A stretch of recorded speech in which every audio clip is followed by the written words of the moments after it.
nombre es María Valeria Berros, soy una de las profesoras del curso virtual sobre derechos animales, una mirada crítica e interdisciplinar.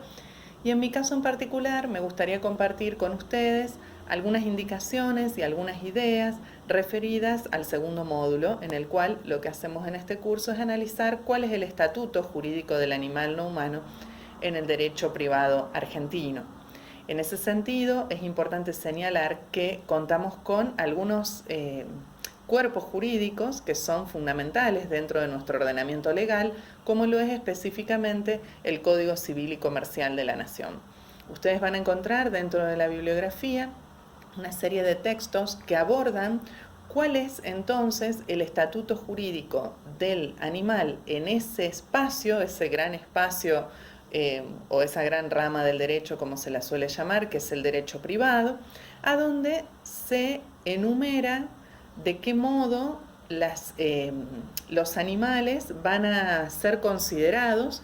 en este cuerpo legal en distintos periodos históricos. En ese sentido, ustedes van a encontrar un texto que es de mi autoría y también de autoría de Victoria Aydar y de Marianela Galancino, esta última también docente de este curso, en el cual lo que hacemos es tratar de identificar las formas a través de las que se ha regulado en el Código Civil primero, el llamado Código de Vélez, esta relación entre el derecho y los animales. ¿Y por qué digo esta relación entre el derecho y los animales? Porque ustedes van a encontrar que este cuerpo jurídico, el Código Civil, regula una serie de cuestiones que tienen que ver con las relaciones entre personas y las relaciones entre personas y cosas. Y en ese sentido, en ese camino, digamos, por regular relaciones, nos encontramos con que existe una regulación específica referida a los animales dentro de nuestro antiguo Código Civil y actual Código Civil y Comercial de la Nación. Van a ver ustedes que en esa dicotomía entre personas y cosas nos encontramos con que los animales, en términos generales, dentro del Código Civil de Vélez-Sarsfield, como se lo suele denominar, como recientemente comenté, nos encontramos allí con una regulación que expresamente determina que los animales son cosas. Eso se ve claramente en distintas regulaciones o distintos apartados del código, uno de ellos que hace referencia a la posibilidad de apropiarse de los mismos y otro apartado que hace referencia también a cómo se responde por los hechos generados por los animales. Es interesante esto porque nos encontramos con una cosa muy particular. Es una cosa que puede actuar, es una cosa que puede generar daños y hay que solucionar ese problema acerca de los daños que los animales generan. Razón por la cual nos encontramos con toda una regulación que en su momento, en el código anterior, hacía diferentes descripciones, como van a encontrar en el texto que les recomendamos para la lectura, diferentes descripciones sobre situaciones diversas en las cuales se debía responder por los daños causados por los animales. En ese sentido también es importante señalar que, por ejemplo, había que identificar algunas cuestiones que hasta incluso son bastante peculiares con los lentes que podemos tener hoy, como el animal atacante y el animal que fue atacado, entre otra serie de situaciones, de hecho, que regulaba este código de manera más pormenorizada. Ahora bien, este primer trabajo entonces intenta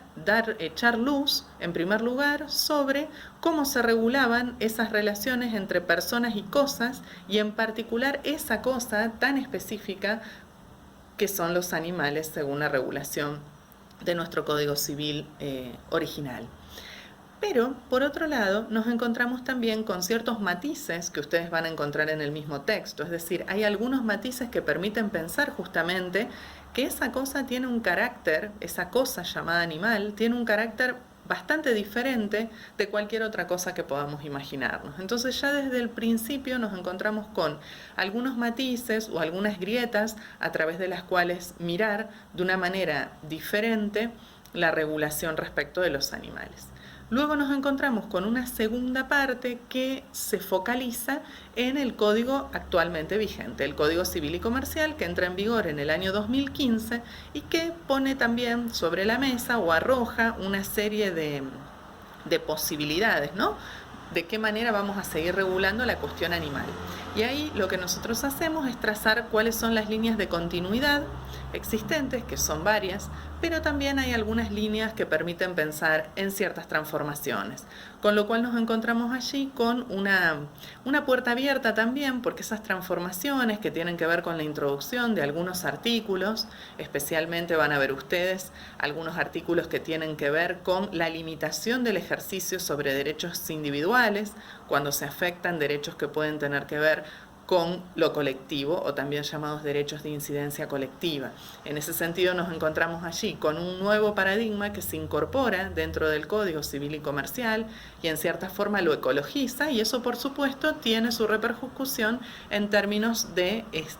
regulación o de mirada jurídica respecto de los animales. Entonces allí nos encontramos con una manera nueva que aparece en esta codificación civil y comercial y que nos permite pensar nuevamente y nuevas preguntas también respecto de la cuestión animal. Por otro lado, también nos encontramos con una serie de textos, en particular remarco uno que es de autoría de la profesora Ida Kemmelmacher de Carlucci y que representa también una posición doctrinaria que viene avanzando en el último tiempo y que tiene que ver con salirse de la dicotomía de personas y cosas. En ese sentido es bueno aclarar que cuando se piensa en derecho animal hay como una fuerte mirada a partir de la cual empezar a vincular el estatuto jurídico de los animales no tanto con la dimensión de las cosas, sino más bien con la dimensión de las personas. Y en ese sentido incluso tenemos en Argentina algunos casos judiciales que vamos a ver a lo largo de este curso también, que han sido muy pioneros, como es la presentación de un habeas corpus por la liberación de la orangutana Sandra. En ese sentido, esas son como estrategias que permiten hacer crujir en cierta forma esta manera más robusta y más clásica de trabajar con la cuestión animal en el campo del derecho. Vamos a ver que también esto tiene sus complejidades y sus limitaciones incluso, pero lo interesante es que empieza a darse una discusión muy fuerte dentro del campo de la doctrina en relación a la posibilidad o no de considerar a los animales como personas o como cosas. Y en ese sentido ustedes van a encontrar dentro de la bibliografía también una serie de textos, por ejemplo un texto del profesor Edgardo Saux, en el cual hay opiniones contrarias a esta posibilidad de reconocer como sujeto de derecho a los animales. Sin perjuicio de lo cual, esta discusión acerca de la posibilidad de llevar a los animales del plano de las cosas al plano de las personas o al plano de los sujetos, nos encontramos allí con también ciertas características y ciertas complejidades que tienen estos conceptos, ¿no? El de persona, el de sujeto, que son muy caros a la tradición jurídica y que es importante también siempre tener en cuenta cuando pensamos en estos asuntos. Pero además de estas miradas, que en cierta forma toman las categorías existentes y tratan de modificar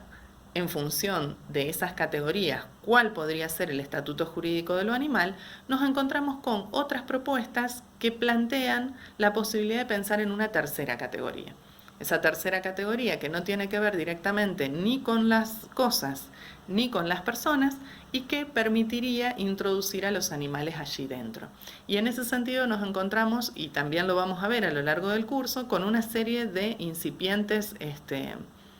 reformas jurídicas que introducen, por ejemplo, las categorías de seres sensibles, seres sintientes, con lo cual nos encontramos allí con nuevas regulaciones que se hacen eco en alguna medida de estas ideas de pensar en una tercera categoría. Con este panorama general podríamos entonces resumir en cierta forma cuáles son las discusiones hoy existentes dentro del derecho privado con respecto al estatuto jurídico del animal. Por supuesto, esto no se circunscribe, esta manera de pensar el estatuto jurídico de lo animal no se circunscribe al derecho privado, pero es importante esta discusión y es importante mirar con atención este área del derecho porque nos encontramos aquí con un conjunto muy basal de instituciones jurídicas que luego van a tener su repercusión en muchas otras áreas del derecho. Espero que tengan una muy buena lectura del material y nos vamos a estar encontrando en las actividades correspondientes a este módulo.